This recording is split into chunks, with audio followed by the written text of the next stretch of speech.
Olá, sejam todos bem-vindos a mais um programa Cidade em Foco SP, um programa voltado para a minha e para a sua cidade, onde vamos falar sobre diversos assuntos como saúde, educação, esporte, cultura, turismo, lazer, política, onde estamos trazendo os candidatos a vice-prefeito para a cidade de Cubatão, onde vão apresentar as suas propostas. Acompanhem o nosso programa.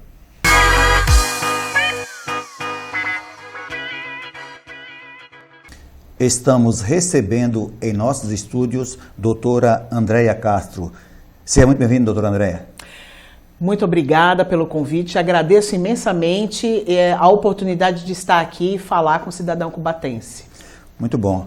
A doutora Andréia Castro é procuradora aposentada do município de Cubatão, ex-secretária de Habitação, e é candidata a vice-prefeita na chapa de César Nascimento, na coligação Juntos para Cubatão continuar avançando. É isso, doutora Andréia? Sim, isso mesmo, Aderbal.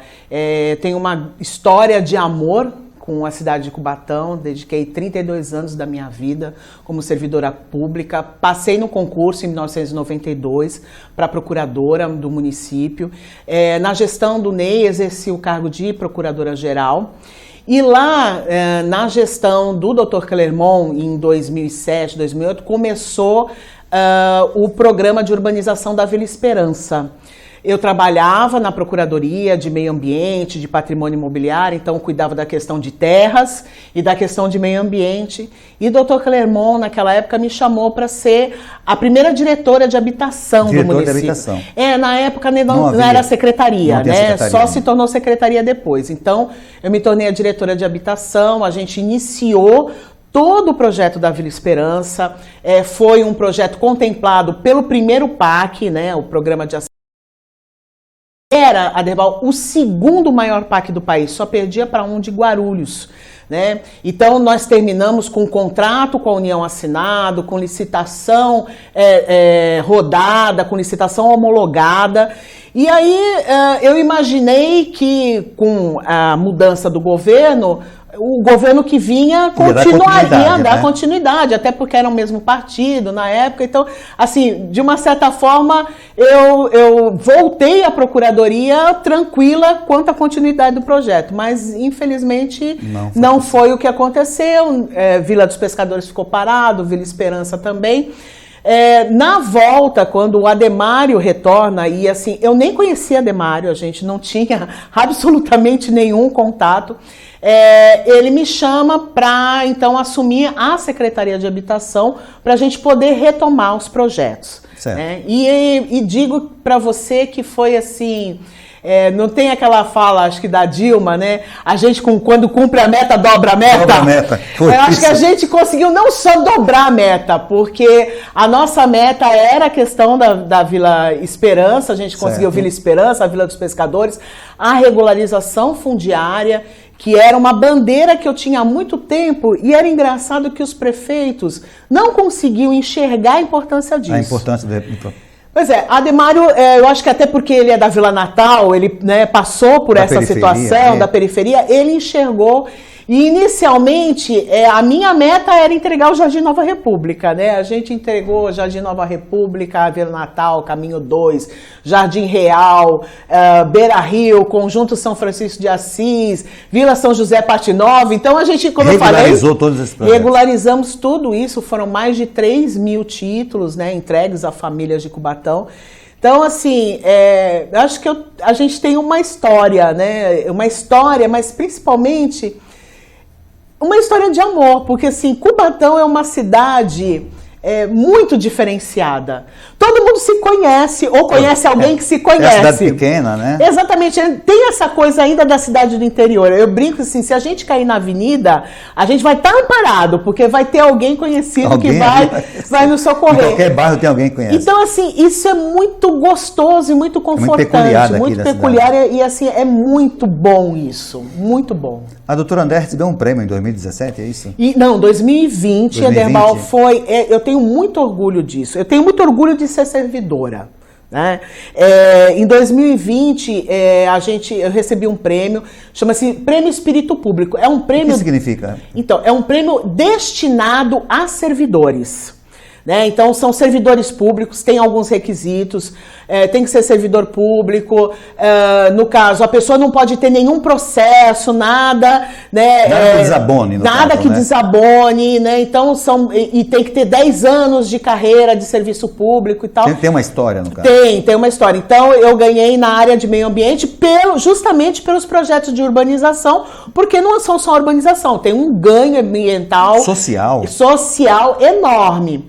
Então, e é mais do que isso. Eu acho que é muito importante, assim, o prêmio, você ganhou um prêmio, você ganha um troféu, você ganha, né, um certificado, mas a gente entra numa rede, chama-se a Rede Espírito Público. Então, dos ganhadores em todo o nosso país, né, hoje nós somos uma rede de servidores públicos que estão sendo, inclusive, capacitados, né, para fazer a diferença nos lugares onde atuam. Interessante. Doutor André, com toda essa experiência e essa vivência, não estava na hora de descansar agora? A senhora resolveu aceitar o convite para ser vice-prefeita de Cubatão? Pois é. Meu marido se aposentou também. Então meu marido falou assim, mas eu não acredito nisso, porque o nosso sonho, vou te falar uma coisa aqui, o nosso sonho, a gente adora viajar, mas a gente não gosta de viajar de excursão, a gente gosta de pegar o carro e sair andando. O nosso sonho era ter um motorhome, né, e viajar aí pela América Latina. Era o sonho que a gente tinha. Meu marido falou assim, quanto a gente ainda tem uma saúde, agora que nosso filho já tá grande, tá na faculdade. Era menino, você viu ele pequenininho, você lembra? Fotografei aos 15 anos. Agora você inventa esse negócio. Meu marido não gostou muito não, mas... Foi no primeiro momento, depois agora ele tá muito parceiro, exatamente. Tá caminhando junto. E assim, são algumas questões. Primeiro, o medo de que as coisas novamente parassem, né? Eu já passei por esse trauma. Certo.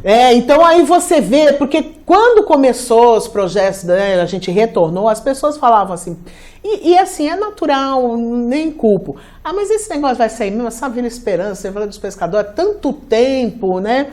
E aí há de se duvidar mesmo. Lógico, era natural que as pessoas fizessem isso. Não tô nem... Mas até amigos meus falam, André, você não vai conseguir isso, não vai sair. E a gente vê isso saindo. Só que assim, a gente vê isso saindo, mas a gente ainda vai ter que trabalhar... Bastante. Eu falo assim, o César fala 10 anos, eu falo, olha, 10 anos trabalhando com muita afinco. Eu boto de 10 a 15 anos pra gente ver terminar todo esse projeto. Então, assim, é um projeto longo. Longo. São cidades, né? Praticamente. Então, primeiro, essa questão do medo mesmo, de não haver uma continuidade e, novamente, todo o trabalho ir por água abaixo.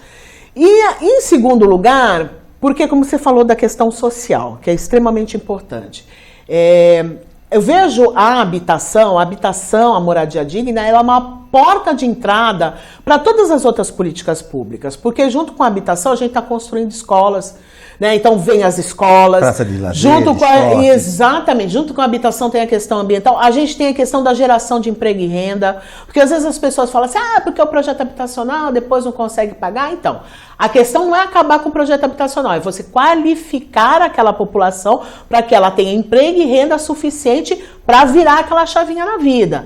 Então, assim, tudo isso, a questão das mulheres, a questão da violência doméstica. Então, você tem uma série de componentes. Então, assim, a gente vê hoje a moradia como um instrumento de mudança daquela comunidade. Da social da comunidade. Como secretária de habitação, a gente não consegue, só a Secretaria de Habitação, levar avante tudo isso que é muito multidisciplinar. A gente precisa de esporte, a gente precisa de cultura, né? A gente precisa da educação, a gente precisa da saúde. Mobilidade. Então, a perimetral é essa via, né, importante de mobilidade, de serviço público. Então, assim, como vice-prefeita, eu tenho essa condição de estar um pouquinho mais acima e fazer essa intersetorialidade, essa multidisciplinaridade que às vezes falta na prefeitura. As secretarias ainda trabalham muito dentro da sua caixinha, né? Muito dentro do seu quadradinho. A gente precisa ter uma nova mentalidade de a gente trabalhar aí integrado. Entendeu? Doutora, vamos chamar um intervalo? Uhum. Daqui a pouco voltamos com a doutora Andréa Castro.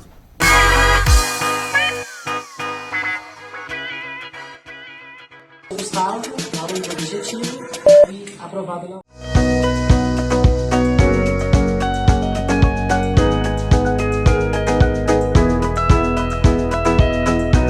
A gente tinha um diálogo com os professores assim, muito legais. A gente tinha um grupo no WhatsApp, podia tirar dúvida. As aulas também eram bem divertidas, as apostilas são assim excelentes. Tanto é que depois que a gente para de usar dá até dó, assim, você quer guardar, porque os materiais são muito bons. São coloridos, então você tem uma visão legal dos conteúdos. A gente, de verdade, assim, a turma veio e formou uma família. Se tiver esforço, empenho, dedicação, não tem como sair alguma coisa. Eu entrei com a expectativa de estudar e eu consegui aprovado na USP.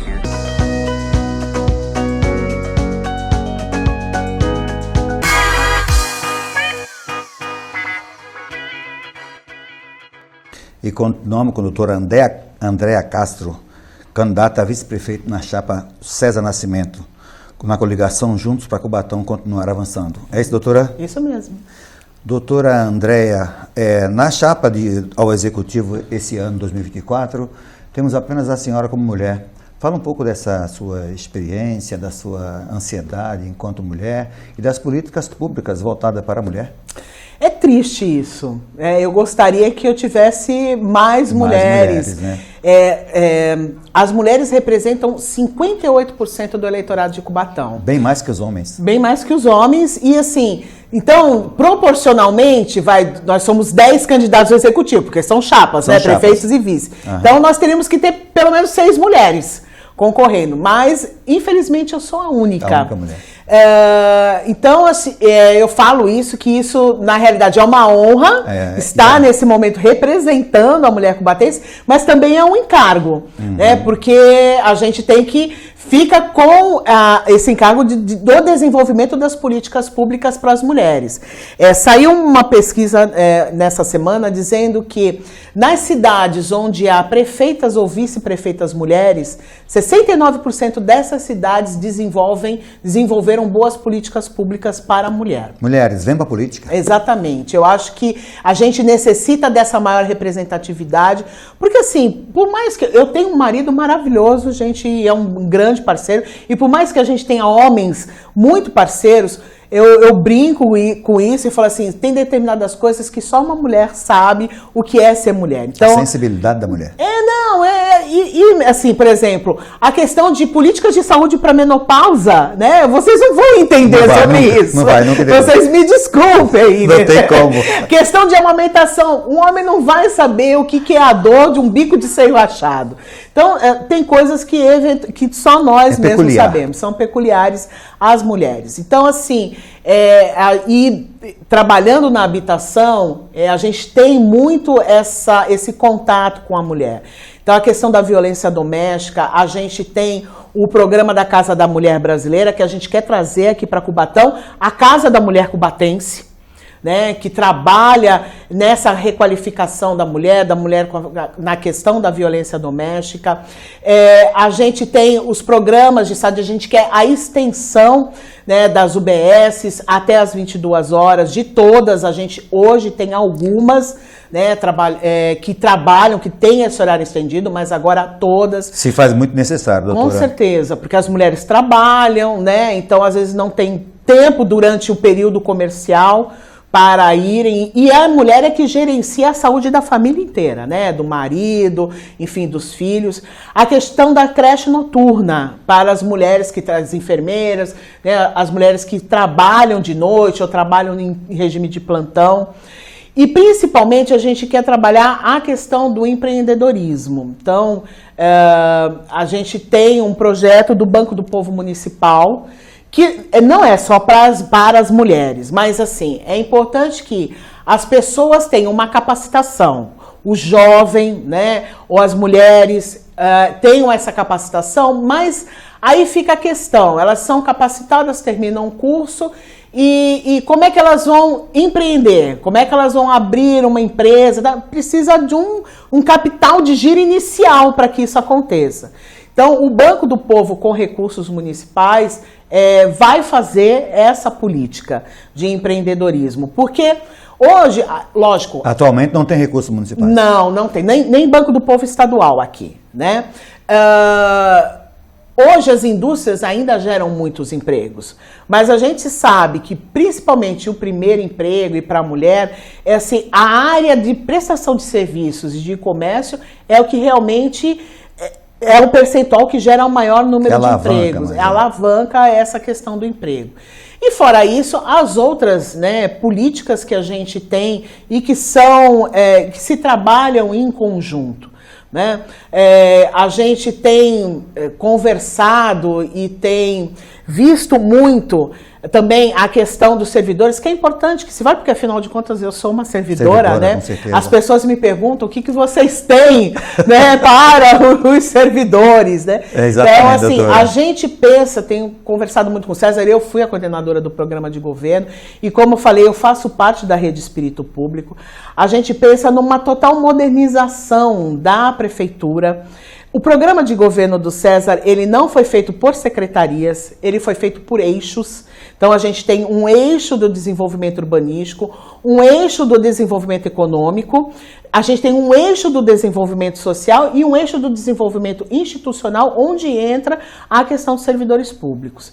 Então, RH não é só para fazer folha de pagamento. A gente tem que ter uma política de RH, que é uma política de gestão de pessoas. Estão eles todos esperando a proposta do Exatamente. César para o servidor, doutora. Uma Tá na hora. política de gestão de pessoas e uma política de gestão de carreira. Porque não pode o servidor público entrar na prefeitura e não ter, né, avistar uma possibilidade de progressão, Com certeza. né, de um plano de carreira e de salários. Mas mais que isso, né, a gente tem que acompanhar o servidor, seja no início, no acolhimento, o servidor entra na prefeitura e tem que ter essa capacitação que é permanente. Não é só eu vou fazer um curso aqui e ali, uma capacitação que seja permanente até a aposentadoria, né? Porque eu particularmente até me preparei para a aposentadoria, mas tem muito servidor que não se prepara para isso, né? A gente tem questão da saúde, inclusive mental do servidor, que a gente tem que também olhar para isso, né? E mais do que isso, eu participei do programa, fui uma das alunas.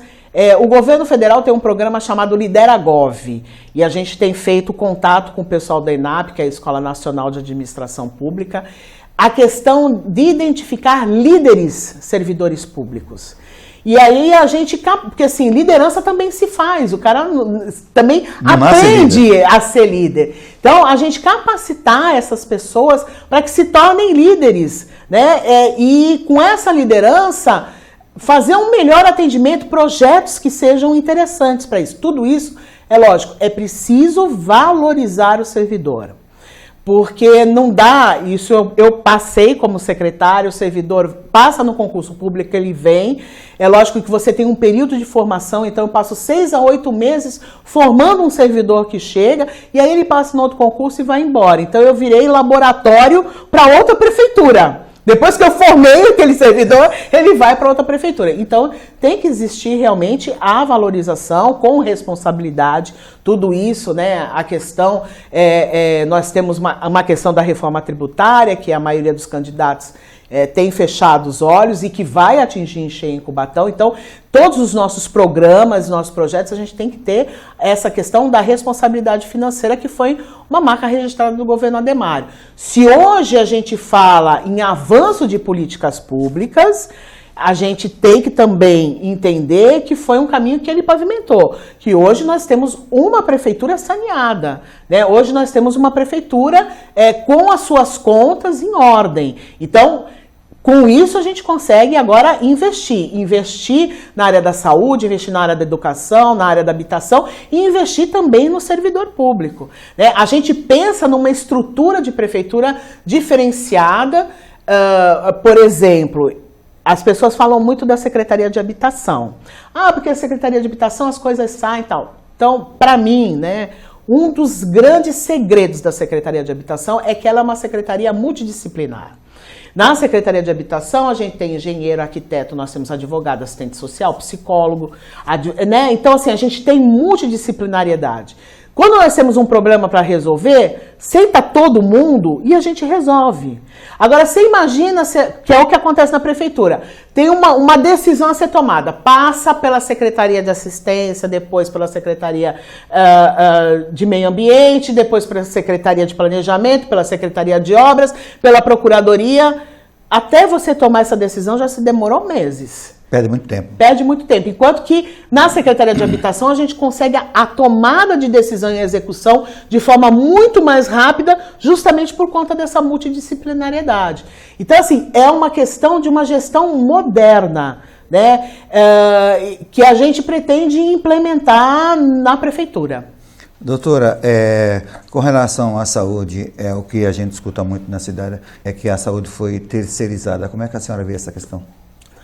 Olha, veja bem. Não foi agora, com certeza. É isso que eu ia falar. Né? Assim, a saúde, primeiro, ela não foi terceirizada. Hoje em dia, em todas as cidades do nosso país, isso não acontece só em Cubatão, em todas as cidades do nosso país existe a questão das organizações sociais que trabalham na saúde. E isso, como você mesmo, né, falou, não vem de agora. Não vem de agora. Isso vem já de muito tempo. E muito pelo contrário, assim, a gente conseguiu implementar inúmeros serviços que antes não existiam, com custos menores, né? O que significa uma eficiência. Hoje a gente tem, o AMI já está praticamente quase pronto, né? Vai ser inaugurado esse ano, o AMI? Sim, vai ser inaugurado esse ano. A gente tem a questão da cintilografia, o nosso centro de oncologia, o hospital que estava fechado, a gente tem um CAPS infantil, a questão da saúde mental, enfim, estamos colocando psicólogos, né, nos centros de saúde.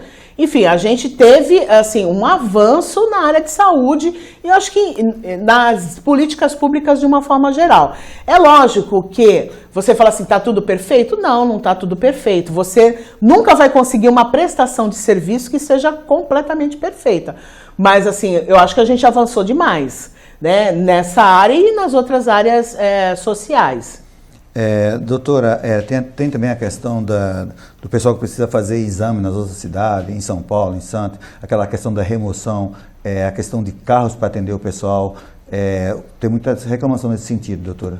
Então, vamos lá. A gente tem um centro de regulação, né? Certo. Um centro de regulação CROSS, que regula tudo isso. Então, e da mesma forma que as pessoas muitas vezes têm que ir para outras cidades para fazer exame, outras pessoas de outras cidades vêm para cá, porque a saúde, ela não é uma saúde municipalizada, ela é uma saúde que é regional. Agora, a questão da remoção melhorou demais, porque era absurdo, Aderbal. As pessoas iam numa Kombi velha caindo aos pedaços, a coisa quebrava no meio do caminho. Hoje a gente conta com carros modernos, né, com ar-condicionado, com o mínimo de conforto, né, para que essas pessoas possam ser atendidas. A questão do centro de oncologia, né, que antes não tinham. As pessoas tinham que ir para outras cidades e agora passam a vir para a nossa cidade. A questão também da cintilografia, né? E uma coisa que é super importante da gente falar é que com a questão do Hospital Escola, que vai ser efetuado agora atrás do hospital, a gente se habilita para a alta complexidade. Porque tudo isso é um processo. Até então não tínhamos. Não, a gente precisa de requisitos para que a gente se habilite na alta complexidade. A maioria das coisas que a gente faz remoção é para alta complexidade.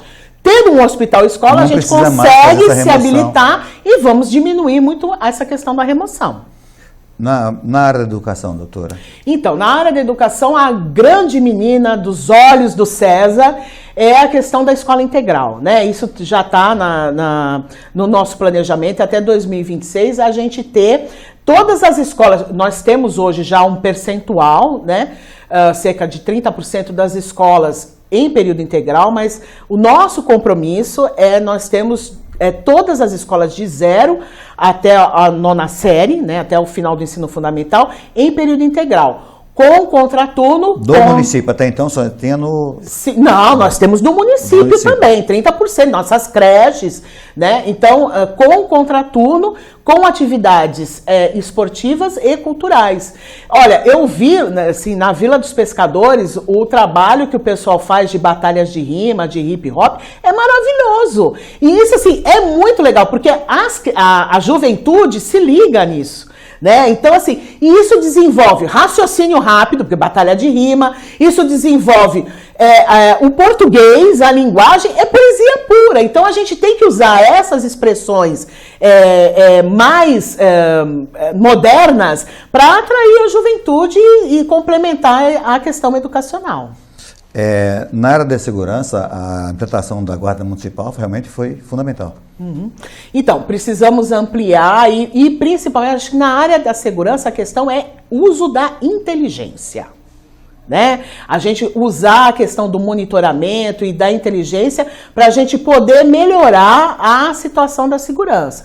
Particularmente, eu tenho também uma menina dos olhos que foi... Eu passei essa ideia para o César, dos pontos de ônibus inteligentes, né? Quem é mulher sabe, assim, como a gente sente medo de, às vezes, estar de noite dentro num ponto de ônibus sozinha. Como né? funciona, doutora? Então, isso já tem nas cidades como São Paulo e como Campinas. Né? Então, são pontos de ônibus inteligentes em que a mulher se sente insegura, ela faz uma videochamada lá na central e fica alguém acompanhando até que ela tome o ônibus. Né? E fique segura. Monitora ela?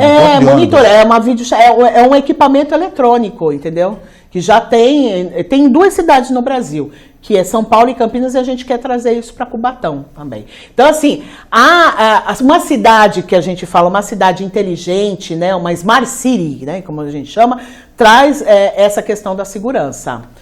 A urbanização também é um importante elemento para que se traga segurança para a cidade. É só um adendo, assim, em todos os nossos projetos habitacionais, a gente trabalha com sacada ou com janela voltada para a rua.